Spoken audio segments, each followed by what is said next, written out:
Yeah, my name is Michael. I'm here on behalf of actually 3 companies.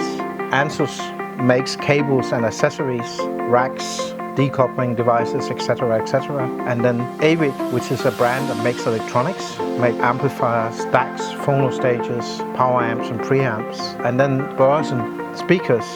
I have been in the business for almost 20 years. I started out Rido in 2001. Prior to that, I have been building speakers as a hobby pretty much most of my life. I'm an educated engineer with a master in materials and vibration.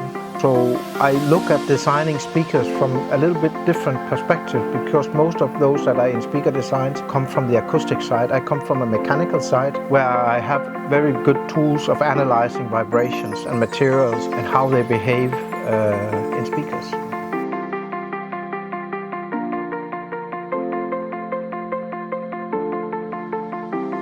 I think that we have a long experience in looking at speakers. So when we are building a new brand after we left Rido, almost 4 years ago we left Rido, we knew that if we wanted to be in the market for speakers, we needed a radical approach to a lot of different things. And one thing that is very unique for this kind of speaker and for the Børresen brand is that we have developed a brand new motor system for the driver. The speaker drive unit was invented 100 years ago, and basically everything has remained the same. The motor system has always been a combination of iron and magnetic materials, can be alnico magnets in the older days and ferrites in most speakers and neodymium in the more recent ones. The more expensive ones has neodymium. But iron has a big flaw. That is when you put magnetism into iron, it becomes stiff in one direction and soft in another direction. That means that the voice coil, by moving in one direction, has a different way of doing that compared to the other way. This type of distortion, iron distortion, is not something that you can measure traditionally. But for me, that is the reason why speakers always sound like speakers and not like real life.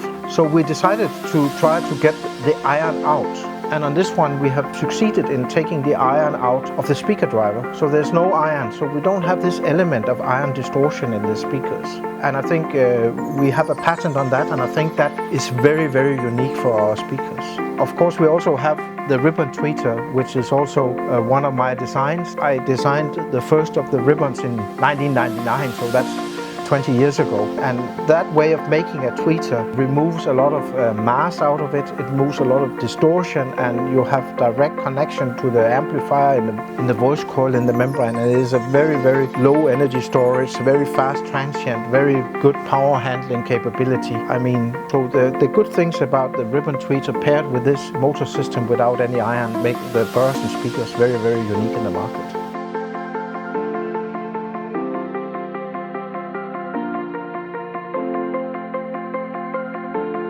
Yes, one thing that's very good in working with 3 brands is that what you learn in one brand you can immediately use in the next and so forth. So of course the philosophy remains the same, but of course a cable needs a different approach than an amplifier, than a speaker. But this element of low induction that we have been working with in the cables, in the power products and the cables with very, very low induction. That is also when you look at an amplifier, the way it drives the speaker, you immediately understand that the output induction in an amplifier needs to be as low as absolutely possible in order to have this perfect transient response and grip in the speakers. So what we learned in the way cable function, we put to use in the amplifier as well, and also inside the speaker, because the voice coil here has only 10% of the induction of a normal driver. So also there you have this absence of inductance, which gives a very, very good transient response.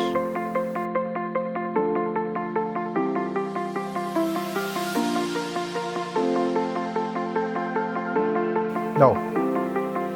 For me, there's no doubt that we have just scratched the surface of what's possible. Because when you take an MP3 file and listen with a pair of headphones, you get a very, very good sense of music, but you only listen to 20% of the information. So when we listen here, listen CD or listen vinyl or we don't know how much of the recorded information that we actually hear. Do we hear 50% on what's on the record, or do we hear 90%? We don't know. But what we see is that every time we are capable of reducing the noise floor, every every time we are capable of doing something that has higher resolution, we hear more, we see more, we feel more of the emotion in the recording. So I don't think we are near the saturation point. Actually, I feel that we have just broken the surface in a way that we see that two-channel audio after a few years in stagnation is growing again. There's no doubt that vinyl and the records and the big, it's like the slow food of restaurants, you know, where people want to contemplate, they want to listen, they want to feel what was the intent of the artist. And I think that the products we are getting are capable of having this live touch to them. So, but I think we are just starting. There's no doubt that high-end audio is on a point where it's going up after many years in decline. It's going up again. We see that when we look outside in the world that we have businesses are getting better and thriving.